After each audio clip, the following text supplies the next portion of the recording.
आज Bible study के अंतर्गत हम नीति वचन 3 का 23 से लेकर के 25 तक का अध्याय पढ़ेंगे, जो इस प्रकार है। तब तू अपने मार्ग पर निडर चलेगा और तेरे पाँव में ठेस ना लगेगी। तब तू लेटेगा तब भय ना खाएगा। जब तू लेटेगा तब सुख की नींद आएगी। अचानक आने वाली भय से ना डरना, और जब दुष्टों पर विपत्ति आ पड़े तब ना घबराना। कभी कभी हमारे दिलों में कई तरह का भय, कई तरह की टेंशन, ये सारी चीज़ें हमारे दिमाग पर हावी हो जाती हैं। लेकिन जब हम अपने प्रभु यीशु पर विश्वास रखते हैं तो हमें किसी भी चीज़ से डरने की ज़रूरत नहीं होती, फिर चाहे परिस्थितियां हमारे समक्ष कैसी भी हों। जब प्रभु हमारे जीवन को नियंत्रित करता है तो कुछ भी हमारी ज़िंदगी में भंग नहीं होता। ना तो हमारी नींद भंग होती है, ना हमारा चैन भंग होता है, ना हमारी मानसिक या आत्मिक शांति किसी भी तरह से भंग होती है। इसलिए आइए हम सभी, जितनी भी हमारी परिस्थितियां होती हैं विषम से विषम, उन सभी परिस्थितियों में परमेश्वर का गहरा विश्वास रखना सीखें। यह वचन नीति वचन 3 का जो अध्याय है 23 से लेके 25, यह हमें पूर्णतः आश्वस्त करता है कि जब हम परमेश्वर पर पूरी तरह से आस्था रखते हैं तो जीवन की कठिनाइयां हमें किसी भी प्रकार से नुकसान नहीं पहुंचा सकती। इस वचन में एक गहरा संदेश छिपा हुआ है। हम अपने जीवन में कितने ही कठिन समय का सामना कर रहे हों, हम विश्वास और साहस के साथ जब आगे बढ़ते हैं तो यह समय कब टल जाता है हमें मालूम भी नहीं चलता।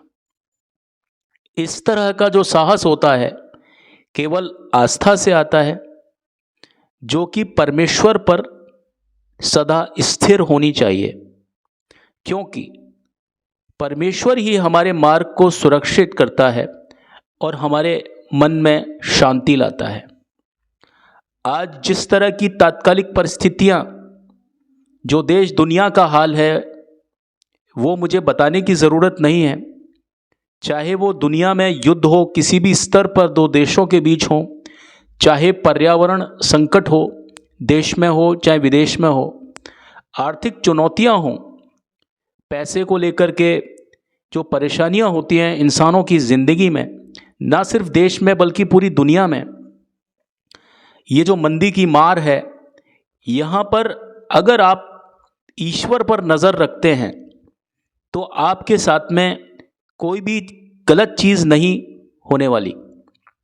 या अपनी जो व्यक्तिगत किसी भी तरह की समस्याएं होती हैं, जीवन की चिंताएं होती हैं, डर और असुरक्षा हर व्यक्ति के दिलो दिमाग पर जिस तरह से आज परेशानी का सबब बना हुआ है, देशों के बीच में जो तनाव बढ़ते हैं, आपने देखा होगा आज की तारीख में कितने देश आपस में लड़ झगड़ रहे हैं।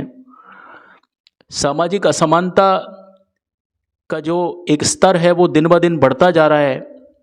किसी भी तरह के सांप्रदायिकता हमारे देश में, दुनिया में फैल रही है। हर तरह की बीमारियां, और बीमारियां ना सिर्फ मानसिक, ना सिर्फ शारीरिक, बल्कि हर प्रकार की जो बीमारियां होती हैं हमारे देश दुनिया में, वही चारों तरफ हमें दिखाई देती हैं। और आतंकवाद जैसे मुद्दे लगातार हमारे मन को विचलित कर रहे हैं। कई लोग इनसे प्रभावित होकर के अपनी जो शांति होती है, मानसिक जो हमारी शांति है, उसको खो रहे हैं। रातों की नींदें उनकी कहाँ चले गईं, कब से वो लोग ढंग से सोए नहीं, इस बात को सोचना बहुत ज़्यादा मुश्किल है। और एक भयावह भविष्य का वो सामना कर रहे हैं। उन्हें ऐसा लगता है कि न जाने ज़िंदगी में अब क्या हो जाए, न जाने अगला पल कैसा हो। ये जो हमें अकारण से जो भय सताता है वो इसी कारण से होता है कि हम ईश्वर पर विश्वास करना छोड़ देते हैं, या विश्वास में हमारे जब कमी आ जाती है तब हमें इन परिस्थितियों का सामना करना पड़ जाता है। लेकिन नीति वचन 3:23 जो है, ये हमें विश्वास देता है, ये हमें आश्वासन देता है कि ये जितनी भी जो चीज़ें हैं, ये मानसिक शांति, ये रातों की जो नींद है, हमें कारण से जो भय या जो डर की स्थिति बनती है, ये सभी चीज़ें परमेश्वर के नियंत्रण में हैं। इस वचन का दूसरा पहलू यह भी है कि जब हम किसी भी तरह के भय से ग्रस्त नहीं होते, जब हम किसी भी तरह की समस्या से परेशान या विचलित नहीं होते, और ईश्वर के भरोसे जब हम जीवन राह में आगे बढ़ते चले जाते हैं, तो हम अपने आसपास एक पॉजिटिव माहौल, एक सकारात्मक माहौल को लेकर के चलते हैं। वो माहौल चारों तरफ फैलता है, एक दिशा में नहीं, सभी तरफ फैलता है। इससे न केवल हमें लाभ होता है, बल्कि हमारे आसपास के जितने भी लोग हमसे जुड़े हुए होते हैं, वो अलग अलग स्तर पर हमारे प्रभु से प्रेरित होते हैं। यानी वो पॉजिटिव जो चीज़ें होती हैं, पॉजिटिव वाइब्स होती हैं, जब कोई इंसान उनकी परिधि में आता है, तब वो अपनी ज़िंदगी को सही अर्थों में जीना सीखता है। कठिन से कठिन परिस्थितियों में भी अपना विश्वास बनाए रखना संभव है। इसलिए हमें अपने जीवन में, चाहे निजी हो, चाहे वैश्विक संकट हो, हमें हर परिस्थिति में इन वचनों को, यानी नीति वचन 3 का जो है 23 से लेकर 25 तक, इसको विशेष तौर पर अपने मन में धारण करना चाहिए। यह वचन न केवल हमारे लिए शांति और विश्वास का स्रोत है, एक जरिया है, बल्कि उन सभी के लिए एक प्रेरणा है, उन सभी व्यक्तियों के लिए एक प्रेरणा है जो व्यक्ति हमारी ओर देखते हैं, एक आशा या उम्मीद को लगाए। सच्चा विश्वास परमेश्वर में सदा स्थिर होकर चलता है, वो कभी भी अपने पद से डगमगाता नहीं है। अतः हमें इस सच्चाई को दिल से अंगीकार करना चाहिए, दिल से स्वीकार करना चाहिए कि जब हम प्रभु में विश्वास रखते हैं तो वह हमारे सभी तरह के भय, सभी तरह के जो आतंक होते हैं हमारे मन में अकारण या किसी वजह से, सभी को वो हर लेता है, तुरंत समाप्त कर देता है, और उसके बदले हमें वो आत्मिक शांति प्रदान करता है। अब चाहे दुनिया में वो किसी भी तरह का कोई भी संकट किसी के ऊपर भी क्यों ना हो, यह वचन हमें याद दिलाता है कि परमेश्वर हमारे सदा साथ है और वह हमारे हर कदम में हमारा मार्गदर्शन कर रहा है। चाहे वो संकट हमारे लिए कितना भी भारी क्यों ना हो, वो सिर्फ हमें लगता है कि वो भारी है, लेकिन जब ईश्वर हमारे साथ कदम से कदम मिला करके हमें मार्गदर्शित करते हैं, तो हमारे अंदर ईश्वर की जो परम अलौकिक शक्ति है वो स्वतः ही आ जाती है। जैसे जैसे हम विश्व भर के प्राकृतिक आपदाओं, युद्धों और आर्थिक संकट जो संघर्ष होते हैं उनके दौर से गुजरते हैं, यह वचन हमें प्रेरित करता है कि हम अपने कदम को बिना किसी लड़खड़ाए, बिना किसी डर के अपने कदम को उठाएं और एक गहरी नींद, मानसिक शांति और सुरक्षा का अनुभव हमें तब उस पल होता चला जाता है। आज की दुनिया में इंसान का मन छोटी छोटी बातों में ही उलझा रहता है। आप देखते होंगे कई उदाहरण हैं हमारे ज़िंदगी में कि हम छोटे छोटे वाद विवादों में अपनी पूरी ज़िंदगी को ख़राब कर देते हैं। हर एक नए दिन हमारे पास में एक नए किस्म का एक विवाद आता है उसका कोई भी तथ्य नहीं होता, उसमें कोई भी तर्ज नहीं होती है, लेकिन उसके बावजूद भी लोग बाग उसी चीज़ में उलझे रहते हैं और अपना दिमाग पूरी तरह से ईश्वर से विमुख कर लेते हैं और भविष्य की अनिश्चितताओं से खुद को सदा घिरा हुआ महसूस पाते हैं। ऐसे में नीति वचन 3:23 से लेकर के 25 हमें इस बात पर पूरी तरह से आश्वस्त करता है कि परमेश्वर में विश्वास न केवल हमारे ज़िंदगी में स्थिरता को लेकर के आता है, बल्कि हमें दुनिया और ज़िंदगी के शोर शराबे, इस कोलाहल से बहुत ऊंचा और आत्मिकता से जुड़े हुए मार्गों पर लेकर के चलता चला जाता है। जब परमेश्वर हमारी ज़िंदगी को, हमारे जीवन को नियंत्रित करते हैं, तब हमें इस बात का पूरा भरोसा होता है कि उनके निर्णय हमारे लिए सर्वश्रेष्ठ हैं।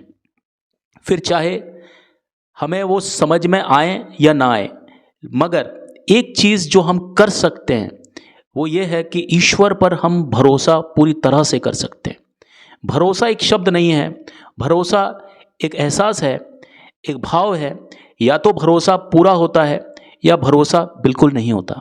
भरोसा वो एक एहसास है जो कभी बीच में नहीं ठहरता। या तो आपको किसी पर भरोसा होता है या भरोसा नहीं होता है।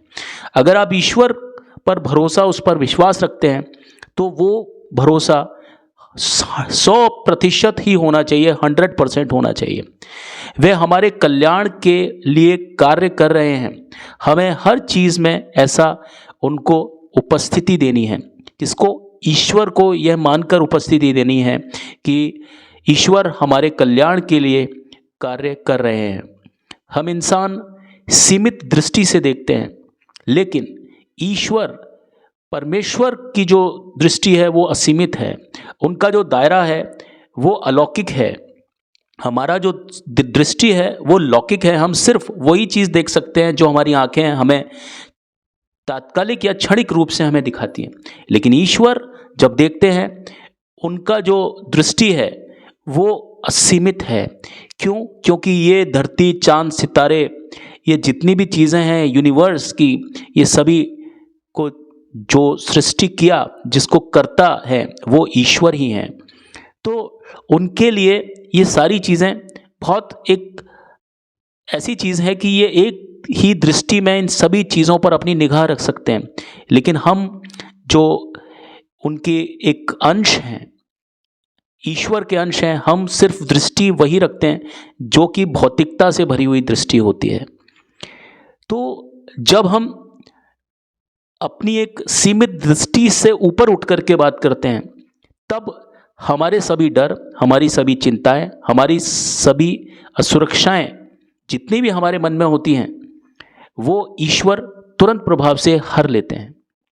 तो यह वचन यानी नीति वचन 3 में 23 से लेकर 25, खास तौर पर यह वचन हमें इस चीज़ को बताता है कि हम डर और चिंता को अपने जीवन से पूरी तरह से दूर कर दें और उस दिव्य शक्ति में सदा विश्वास रखें जो हमारा हर पल ख्याल रखती है।